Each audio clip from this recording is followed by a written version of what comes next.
오늘 수요일 말씀은 에베소서 2장 1절부터 10절까지의 말씀으로 함께 은혜 나누도록 하겠습니다. 노쇼라고 하는 말이 있어요. 다 아시는 말씀인데, 노쇼는 우리나라 말로 말하면 예약부도라고 하는 말이죠. 그러니까 식당이나 어떤 호텔이나 여러 가지 예약을 해야 되는 곳에 손님이 예약을 해요. 예약을 한 뒤에 아무 이유 없이 그 예약 날짜에 나타나지 않는 것, 그것이 노쇼라고 합니다. 그럼 점주 입장에서 볼 때는 손해가 막심하죠. 그 예약 때문에 다른 손님을 안 받기 때문에 그렇죠. 그래서 사회적 문제가 많이 되다 보니까 요즘은 예약을 할 때 아예 그냥 전액을 다 돈을 받고 예약을 주는 경우도 있고요. 일부를 받고 예약을 주는 경우도 있고, 이렇게 좀 바뀌었어요. 예전에는 그냥 전화로만 해서 예약을 하겠는데 노쇼가 너무 많다 보니까 그런 경우도 많이 생겼죠. 그 반대로 오버부킹이란 말도 있어요. 이건 뭐냐면 점주 입장에서 볼 때 예약을 너무 많이 받는 거야. 우리 가게의 규모보다 더 많이 받는 거야. 그러다 보니까 예약을 해서 손님 입장에서 왔는데 자리가 없다는 거죠. 이런 경우도 종종 있어요. 그러니까 점주 입장에서 잘못된 거죠. 그러니까 우리가 예약을 했다고 해서 안심할 수 있는 부분이 별로 없어요, 요즘은. 그래서 이런 경우가 많다 보니까 예약을 안 받는 데도 있고, 그렇죠. 고급 식당일수록, 유명한 식당일수록, 고급일수록 예약제에 있는 경우가 많습니다. 교통수단도 마찬가지예요. 비행기, KTX 이런 거는 전부 다 예약이 돼요. 그런데 대중교통이라고 하는 대중버스, 그리고 지하철 이런 거는 예약이 잘 안 되죠. 그러니까 고급일수록 식당도 그렇고 예약제인 경우가 많아요. 여러분, 우리가 이 세상을 살아가는 데 있어서 최고급은 어딜까요? 여러분들이 만나보지 못한 최고급은 어딜까요? 거기가 어디냐면 바로 천국입니다. 천국은 이 땅에 없는 최고급이에요. 천국은 100% 예약제예요. 거기는 예약하지 않으면 천국에 들어갈 수가 없는 곳이야.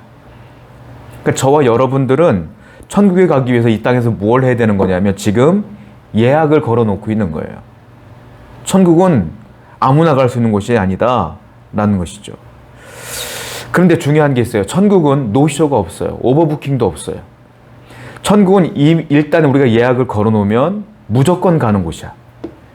천국은 그래서 좋은 곳이에요. 이 땅을 살면서 그래서 우리는 천국에 다 예약을 걸어놓으셔야 된다는 거예요.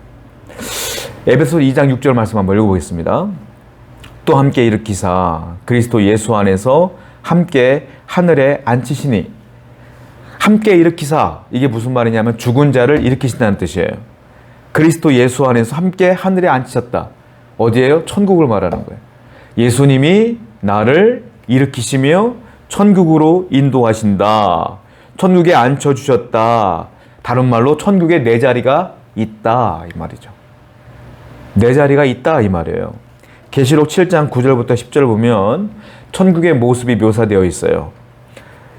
이 후에 내가 보니 각 나라와 족속과 백성과 방언에서 아무도 능히 셀 수 없는 큰 무리가 나와 흰옷을 입고 손에 종려가지를 들고 보좌 앞과 어린 양 앞에 서서 큰 소리로 외쳐 이르되 구원하심이 보좌에 앉으신 우리 하나님과 어린 양에게 있도다. 천국을 묘사하는데 어떻게 말하냐면 각 나라와 족속과 백성과 방언에서 몰려 들어왔다는 거예요. 즉 우리가 알지 못하는 수많은 세계 사람들이 몰려왔다는 거죠. 그 사람들의 특징이 있다는 거예요. 자, 9절에 뭐라고 했습니까? 그 사람들은 흰옷을 입었다. 이 흰옷은 무엇을 의미하는 거냐면 의인이라는 것을 의미하는 거예요. 어떻게 의인이 되느냐? 예수님의 대속함을 믿고 예수님이 나의 구원자임을 믿고 살아온 사람들에게 의인이라 칭해 주신다고 했잖아요. 그 사람들이 흰옷을 입은 거야. 즉 의인은 예수 그리스도를 믿은 사람, 그 사람들이 흰옷을 입고 천국에 있더라 이 말이죠. 그리고 손에 종려가지를 들었다. 종려가지는 승리를 의미하는 거예요. 무슨 승리? 믿음의 승리를 한 사람들, 이 세상에서 수많은 유혹을 이기고 예수님을 믿으며 승리한 사람들이 흰옷을 입고 종려가지를 흔든다. 무엇을 하느냐? 10절 마지막 절에 우리 하나님과 어린 양에게 뭘 해요? 구원하심이 보좌에 앉으신 어린 양이 있도다 하고 찬양한다 이거예요. 즉 예배한다. 즉 의인이 승리한 자들이 주 앞에 나와 천국에서 찬양하고 있다. 이것이 천국의 모습이다라고 하는 것이죠. 천국은 누가 가는 거예요? 흰 옷 입은 자가 가는 것이다. 그게 다른 말로 말하면 뭐예요? 예수 그리스도를 믿은 사람이 의인이고 그 사람들이 천국 가는데, 즉 저와 여러분들이 이 땅에서 예수 그리스도를 믿으면, 그분이 나의 아버지인 것을 믿으면, 나의 구원자인 것을 믿으면 천국이 예약된다. 그리고 이 땅에서 그 천국을 예약한 사람만이 하늘나라에 올라갈 수가 있다라는 것이죠. 오늘 본문은 세 가지가 나와 있어요. 어떤 것이냐면, 우리가 구원받기 이전의 상태는 어땠느냐, 내가 구원받기 전에는 어떤 사람이었느냐, 그리고 구원받는 과정이 나와요. 어떻게 구원받는 것이냐, 그리고 구원받은 사람은 어떠한 삶을 살아야 되느냐, 이 세 가지 주제가 오늘 본문에 나오고 있다는 거예요. 먼저 우리가 구원받기 전에는 어떤 사람이었느냐, 저와 여러분들이 예수님을 믿기 전에는 어떠한 존재였느냐, 이것을 살펴볼 필요가 있어요. 본문 1절입니다. 그는 허물과 죄로 죽었던 너희를 살리셨도다. 그는, 즉 예수님은, 자 다시 말씀드리지만 이 에베소서는 에베소 교인들에게 바울이 쓴 편지입니다. 즉 너희란 말은 에베소 교인들에게 한 말이에요.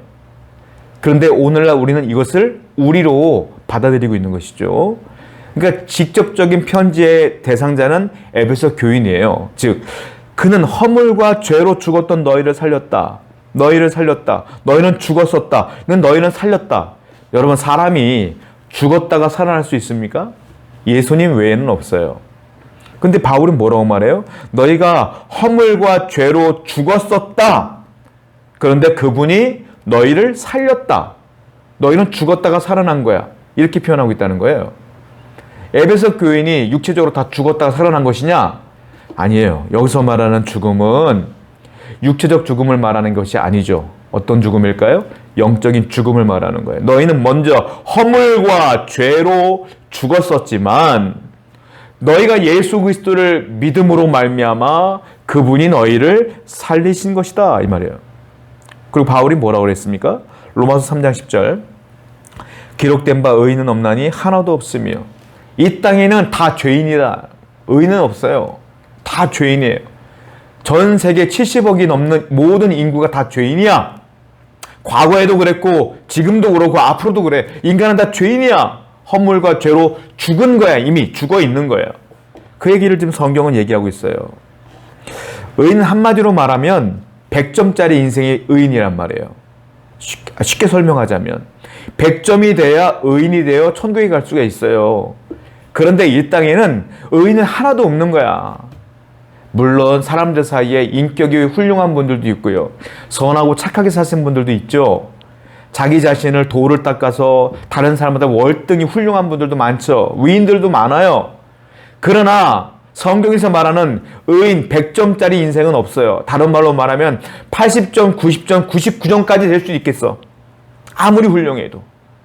그런데 이런 게 있어요. 여러분, 시험을 보면 공무원 시험을 보든지 대학 시험을 보든지 회사 시험을 보든지 기준점이 있을 거 아니에요. 합격, 커트라인이 있어요. 근데 차점으로 떨어지는 경우가 1점 차이로. 1점 차이로 떨어지면 안타깝죠. 안타깝고 괴롭죠. 정말로 안타깝죠. 그러나 안타까워도 떨어진 건 떨어진 거야. 안 그렇습니까? 천국에 가는 사람은 의인이 갈 수 있는데 의인이 100점이라면 아무리 이 땅에 예수님 외에 예수님을 믿지 않아도 훌륭하게 산다 할지라도 98점, 99점 맞아도 안 된다 이거예요. 천국에 못 간다. 이게 지금 의인은 없나니 하나도 없다라는 거예요. 그러면 예수 그리스도가 없다면, 의인이 없으면, 의인이 아니기 때문에 마지막에 우리는 어떻게 살 수밖에 없어요? 로마서 6장 23절. 죄의 삭은 사망이요 하나님의 은사는 그리스도 예수 우리 주 안에 있는 영생이니라. 죄의 삭은 사망이라. 그 죄 때문에 결국 뭐한다? 죽는다. 성경이 말하는 사망의 개념과 세상이 말하는 사망의 개념은 달라요. 세상이 말하는 사망의 개념은 육체적 죽음을 말하는 거예요. 성경은 죽음을 세 가지로 말해요. 육체적 죽음, 영적인 죽음, 영원한 죽음. 육체적 죽음은 뭡니까? 자, 우리 영과 육이 있는데 영과 육이 분리된 걸 육체적 죽음이라 그래요. 영이 떠나간 거예요. 영과 육이 분리되면 죽은 거야.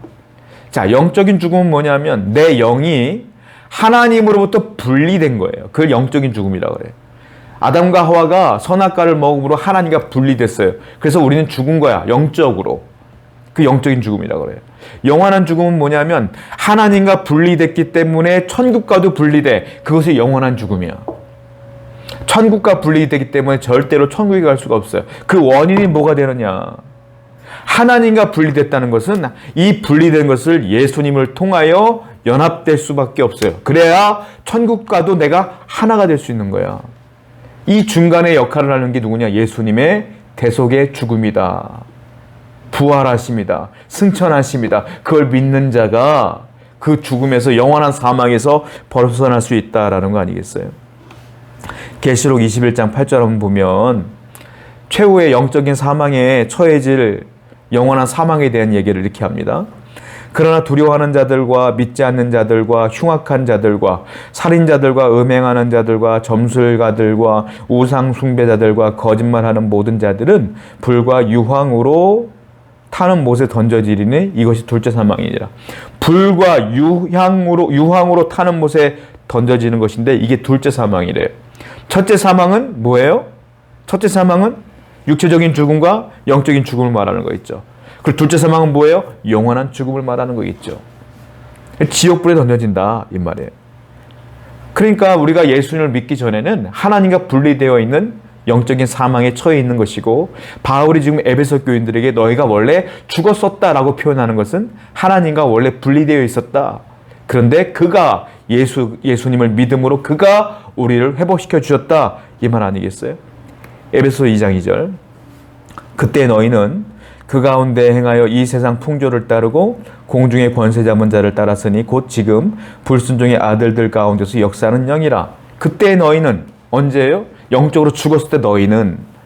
영적으로 죽은 사람들의 특징이 나와요. 어떤 특징입니까? 그들은 세상 풍조를 따른다. 세상의 논리로 살아가는 거예요. 세상 사람들이 좋아하는 걸 좋아하고 그들이 추구하는 걸 추구하는 거죠. 공중의 권세 잡은 자를 따랐다. 마귀를 따른다. 결국은 세상 풍조를 따르는 것은 뭐예요? 마귀를 따르는 것이다. 이 말 아니겠습니까? 그리고 지금 불순종의 아들들은 뭐예요? 믿지 않는 사람들을 말하는 거예요. 그 가운데 그 악한 영이 역사하는 거니까 그들을 따른다는 건, 그들의 논리를 따른다는 건 너가 결국은 권세 잡은 자, 마귀를 따르는 것이다 라고 말하는 거예요. 에베소서 2장 3절. 전에는 우리도 다 그 가운데서 우리 육체의 욕심을 따라 지내며 육체와 마음에 원하는 것을 하여 다른 이들과 같이 본질상 진노의 자녀였더라. 예전에는 우리도, 바울 자신도 말하는 거예요. 나도 육체의 욕심을 따라 너희들처럼 세상 풍조를 따랐으며 그들처럼 살았다 이 말이에요. 똑같은 얘기예요. 본질상 원래는 나도 진노의 자녀였더라. 즉 나도 지옥 갈 수밖에 없는 존재여서 원래 본질은. 그러나 지금 바울은 예수를 믿음으로 이제는 그 본질이 진노의 자녀였지만 이제 나는 하나님의 자녀로 바뀌었다 이 얘기를 하고 싶은 거예요. 나는 그리고 세상을 따르지 않는다 이 얘기를 하고 있는 거죠. 그 모든 변화의 중심은 뭐야? 예수를 믿는 것. 여러분, 물고기가 있어요. 살아있는 물고기는 물살이 있어도 거기를 뚫고 나가요. 그런데 죽어있는 물고기는요, 물살이 흐르는 대로 둥둥 떠다녀요. 그냥 물살이 흐르는 대로 가는 거야. 그러다가 어떻게 돼요? 폭포를 만나면 폭포에서 뚝 떨어져서 영원히 죽어버리는 거, 없어져 버리는 거예요. 마치 이런 거예요. 여러분이나 제가 예수 그리스도를 믿으면 세상 풍조를 따르지 아니하며 하나님의 논리로 말씀을 따라 그걸 역행하여 산다 이거예요. 세상을. 그러나 우리가 죽어 있으면 똑같이 세상 풍조를 따라 살다가 영원히 죽을 수밖에 없는 존재다. 이 얘기 아니겠습니까? 저 여러분들은 세상의 논리는 사는 자가 아니라 하나님의 말씀으로 사는 존재가 돼야 된다. 이게 구원받은 사람이에요. 구원받지 않았을 때는 그렇게 살았다. 이 얘기를 지금 바울이 하고 있는 것이죠.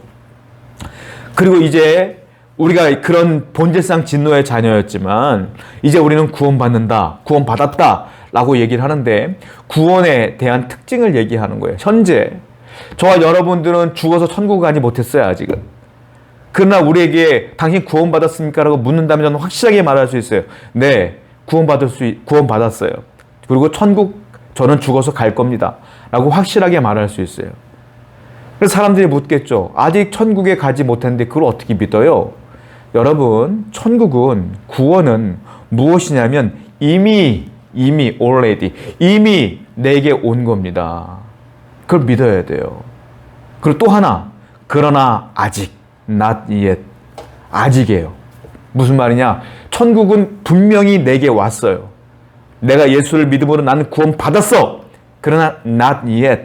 무슨 말입니까? 아직 그 천국은 완성되지는 않은 거야. 나에게 있어서.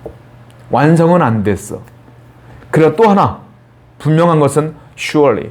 그러나 확실히 있어요. 이게 지금 현재를 살아가는 우리가 천국을 바라보는 모습이에요. 이미 왔어요, 천국은. 내가 예수를 믿음으로 이미 구원받았어. 그러나 아직은 완성되지 않았어. 그러나 분명한 것은 확실히 있어. 이렇게 믿음을 갖고 살아야 된다. 이게 구원받는 사람들, 구원받은 사람들의 삶이에요. 자, 본문 4절부터 5절, 에베소서 2장 4절부터 5절입니다. 긍휼이 풍성하신 하나님이 우리를 사랑하신 그 큰 사랑을 인하여 허물로 죽은 우리를 그리스도와 함께 살리셨고, 자, 허물로 죽은 우리를, 아까 죄와 허물로 죽었다 그랬잖아요. 자, 죽었어 우리는. 그런데 그리스도와 함께 살리셨다. 그리스도가 부활할 때 우리가 함께 살아났다. 그분이 십자가에 죽으시고 사흘 만에 부활하셨을 때, 죽음을 이기셨을 때 이제 그 죽음의 모든 것들이 깨트려졌다. 우리가 이제 함께 살아난 것이다. 이제 그분만 믿으면 된다. 이 얘기 아니겠습니까? 자, 본문 6절.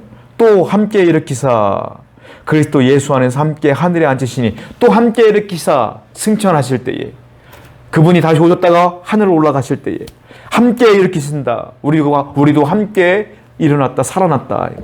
그분이 죽으시고 부활하시고 승천하심으로 말미암아 그분이 완전히 올라가실 때 우리도 이제는 완전히 살아났다. 이제 끝난 거예요, 작업이. 내가 할 수 있는 건 그분을 믿는 것만 하면 되는 거야. 이제 그 얘기를 쭉 하고 있는 것이다. 자, 본문 5절과 6절을 보면 재미있는 단어가 나와 있는데 자세히 볼게요. 허물로 죽은 우리를 그리스도와 함께 살리셨고, 또 함께 일으키사 그리스도 예수 안에서 함께 하늘에 앉히시니, 이렇게 표현되고 있어요. 여기 보시면 동사가 3개가 나오는데, 먼저 5절에 함께 살리셨고, 그리고 6절에 일으키사, 그리고 앉히시니, 전부 다 과거형으로 되어 있어요. 살리셨고 일으키사 앉히시니. 하늘에 앉히신다는 건 천국에 나를 앉혔다는 거거든요. 내 자리가 있다는 소리잖아요. 나는 아직 죽지 않았거든. 천국에 안 갔거든. 미래의 이야기야. 그런데 다 과거로 표현하고 있어요. 이걸 뭐라고 말하냐? 부정과거라고 그래요. 헬라어 표현법에. 부정과거는 아무 때나 쓰는 게 아니에요. 언제 쓰냐면 이 일이 확정되었을 때에 쓰는 단어예요. 그러니까 천국에 대한 이야기를 하시는데, 우리 구원에 관한 이야기를 하시는데 뭐라고 말해요? 살리셨고 일으키사 앉히시니. 다 부정과거야. 이게 뭐예요? 확정되었다. 이건 확정되었기 때문에 이것은 없어지지 않는 거예요. 저와 여러분들이 예수를 믿으면 이 구원과 천국은 확정된 것이다. 없어지지 않는다. 악한 마귀가 아무리 유혹해도 거기에 현혹되면 안 돼요. 마귀는 여러분들에게 공격할 거예요. 야, 네가 그러고도 천국 갈 수 있어? 야, 네가 아무리 예수 믿는다고 하지만 너 삶을 돌아봐라. 너 갈 수 있겠어? 거기에 현혹되면 안 돼요. 다시 말씀드리지만 여러분들의 행동으로 천국 가는 게 아니요. 예수님의 공로로 가는 것이지. 예수님의 은혜로 가는 것이지. 나는 예수를 믿음으로 의인이 되는 것이지, 내가 선하게 삶으로 의인되는 게 아니란 말이에요. 이미 주님이 이 땅에 오셔서 날 위해 십자가에 돌아가시고 대속하여 돌아가시고 부활하시며 승천하신 그 순간부터 확정된 거예요. 이제 예수님을 믿는 사람들은 천국이 있음을 확신하셔야 돼요. 마귀가 그런 마음을 주면 물리치시고, 내가 잘못한 게 있으면 회개하시고 돌이키시고 안 하시면 돼. 그것 때문에 천국관이 흔들리시면 안 된다 이거죠. 분명한 것은 얼마나 다행인지 몰라요. 우리 예수님이 나를 앉히셨대. 다른 말로 말하면 내 자리가 있다는 소리예요. 예약됐다 이 말. 예약됐다. 예약되어 있기 때문에 여러분들이 언제 돌아가셔도 이 땅을 언제 끝내도 안심할 수 있어요. 내가 지금 죽어도 천국에 내 자리가 있고요. 내가 20년 뒤에 30년 뒤에 죽어도 천국에 내 자리가 있는 거요. 하나님이 예약 잡아 놓으신 거란 말이에요. 이거는 확정된 거예요. 부정각오로서. 우리가 그러잖아요. 비행기 같은 경우 몇 개월 전에 예약하는 경우가 있잖아요. 그래도 안심하잖아. 왜? 예약되어 있으니까. 저와 여러분들은 분명히 믿으시기 바랍니다. 천국엔 내 자리가 있어요. 요한복음 5장 24절. 내가 진실로 진실로 너에게 이르노니 내 말을 듣고 또 나 보내신 이를 믿는 자는 영생을 얻었고 심판에 이르지 아니하나니 사망에서 생명으로 옮겼느니라. 생명으로 옮겼느니라. 이것도 부정가고요. 확정된 거예요. 분명히 믿으시기 바랍니다. 외국에서 가장 이미그레이션 통과하기 어려운 나라가 미국이죠. 미국은 9.11 테러 이후로 굉장히 까다로워졌다고 하더라고요. 자, 거길 통과하는데, 이민국을 통과하는데 굉장히 까다롭잖아요. 우리 이제 아무렇지도 우리가 범죄한 것이 없더라도 긴장되지 않습니까? 그런데 편하게 거길 통과하는 사람도 있어요. 누구겠어요? 미국 시민권자들은 그냥 통과야. 프리패스야 그냥. 천국도 마찬가지야.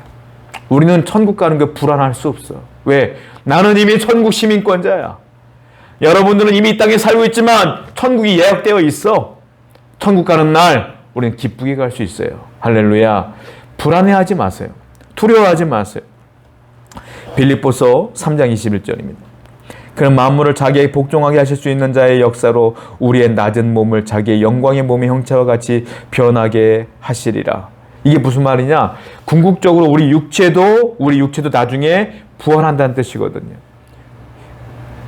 변하게 하신다는 것. 결국은 내가 죽는 날 마지막 재림의 때가 오면 우리 육체와 영혼이 완전히 부활하여 천국에서 완벽한 천국을 이룰 수 있다라고 말하는 거 아니겠습니까?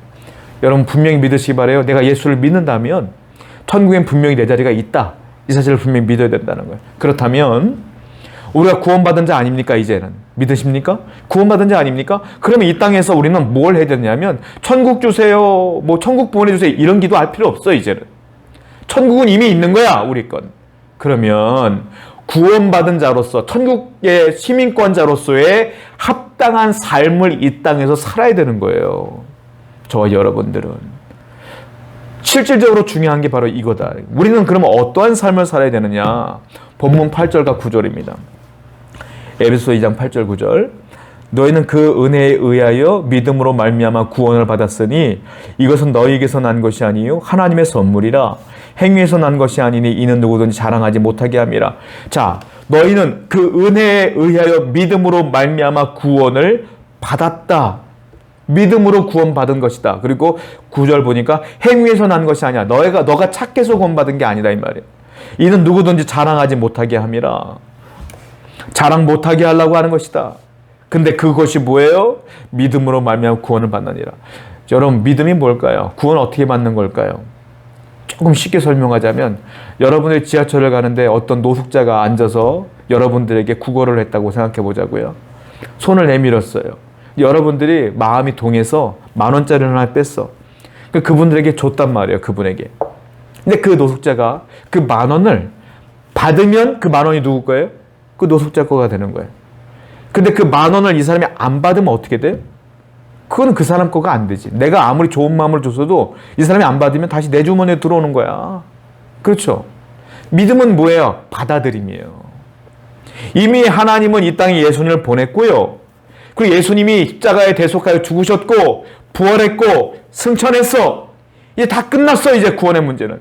이제 뭐가 남았느냐? 이제 대상자, 즉 우리가 그것을 받아들이면 되는 거야. 아, 당신이 하나님의 아들이 맞아요. 당신을 믿으면 구원받는 게 맞아요 하고 받아들이면 돼. 그게 뭐야? 그게 믿음이야. 그게. 그런데 받아들이면 그 구원이 내 것이 되지만 받아들이지 않고 거부하면 그 믿음은 내 것이 안 되는 거예요. 천국은 내가 소유하지 못하게 되는 거예요. 그래서 믿음이 중요한 거예요. 저 하나님을 믿지 않는 사람들과 하나님을 믿는 여러분의 차이는 뭐예요? 똑같아. 회사를 가도 똑같아. 새끼 먹는 것도 똑같아. 사는 거 다 똑같아. 다 똑같아. 뭐가 달라요? 받아들였느냐? 안 받아들였느냐? 그게 믿음이다. 저와 여러분들은 손을 내밀어 받아들인 거예요. 다른 말로 말하면 이 구원은 내가 행한 게 아니야. 뭐야? 받아들인 거야. 루터는 그래서 그렇게 말했어요. 믿음은 뭐냐? 받는 손이다 그랬어요. 받는 손, 그게 믿음이다. 여러분들이 한 일은 없어요. 그냥 받은 것뿐이야.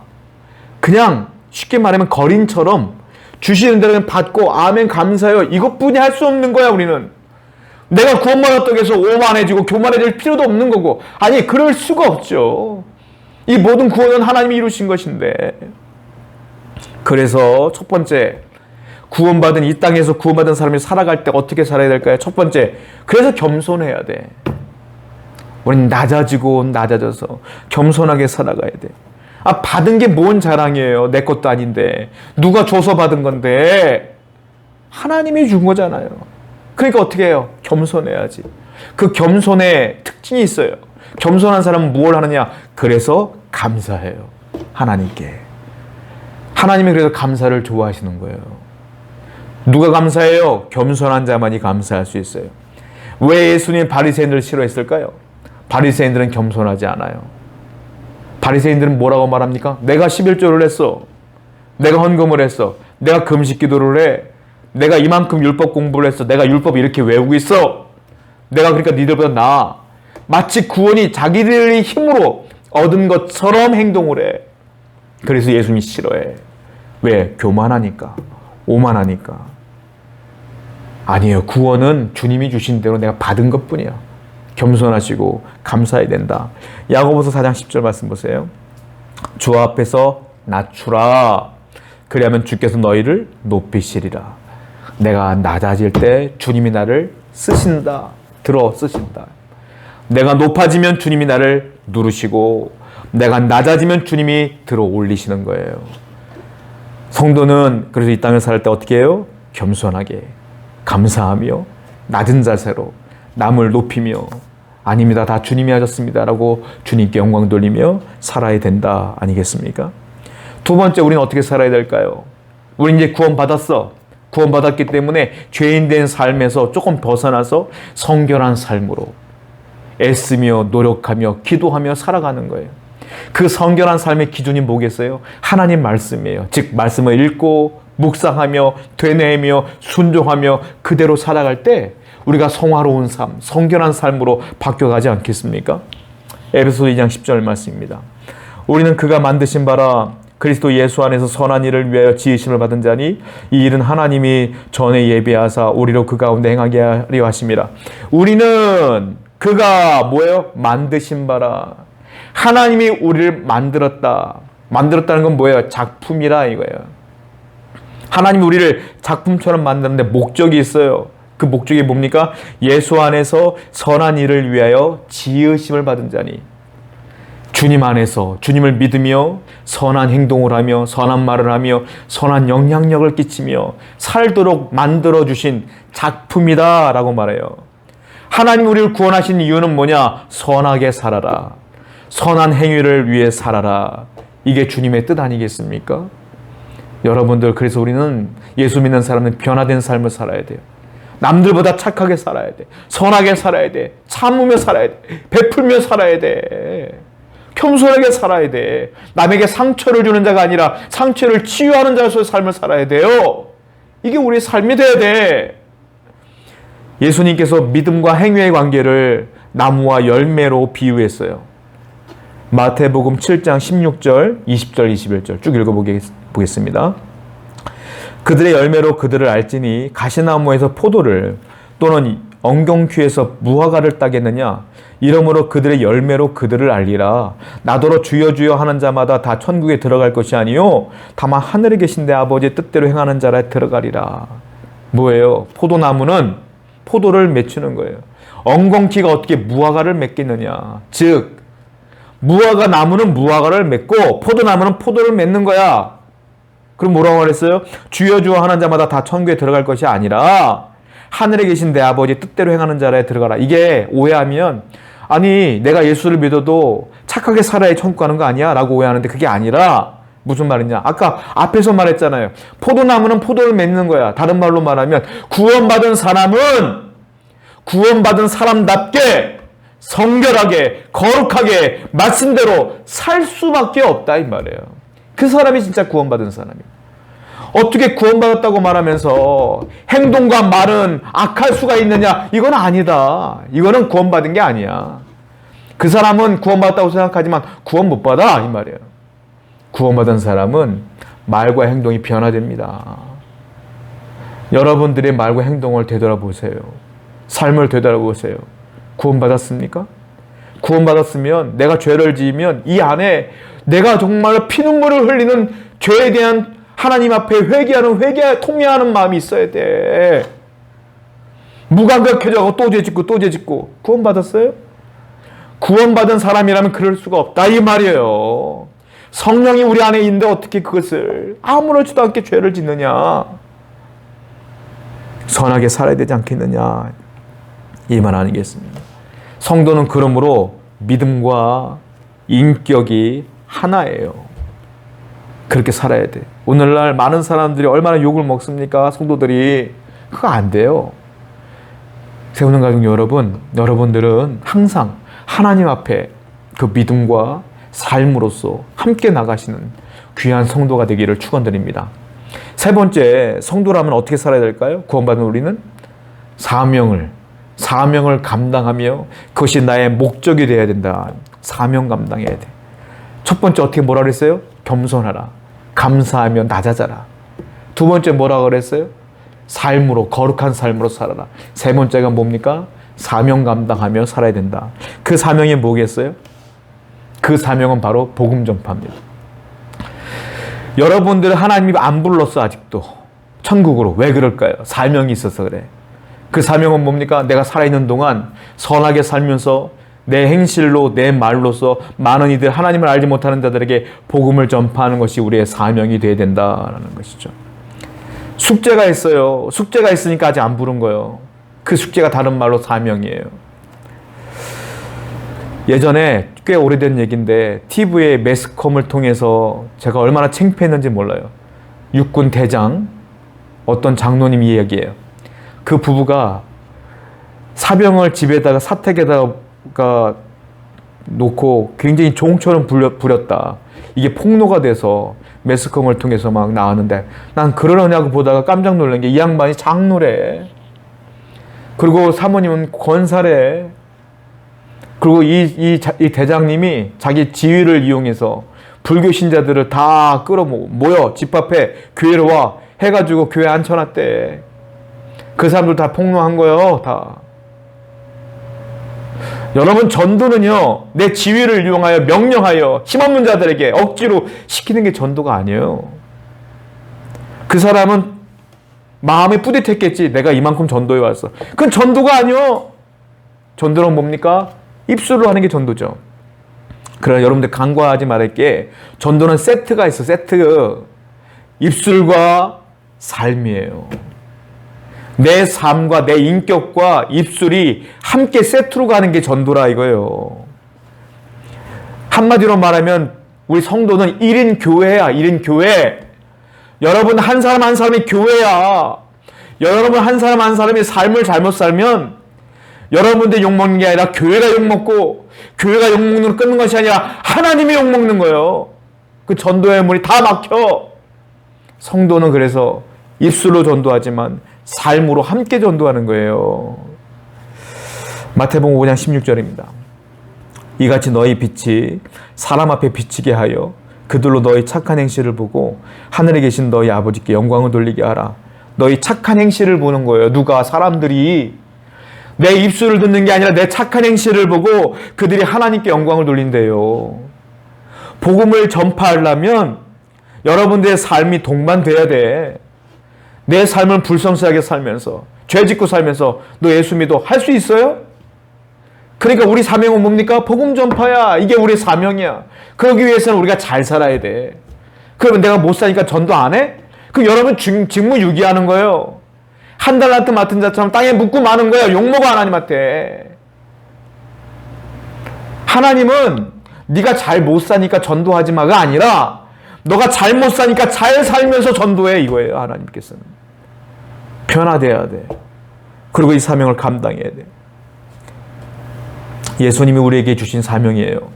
마태복음 28장 18절 20절. 예수께서 나와 말씀하여 이르시되 하늘과 땅의 모든 권세를 내게 주셨으니 그러므로 너희는 가서 모든 민족을 제자로 삼아 아버지와 아들과 성령의 이름으로 세례를 베풀고 내가 너에게 분부한 모든 것을 가르쳐 지키게 하라. 볼지어다 내가 세상 끝날까지 너희와 항상 함께 있으리라 하니라. 주님이 나와 영원히 함께 하신대요. 근데 조건이 있어요. 그 앞에 뭐라고 썼습니까?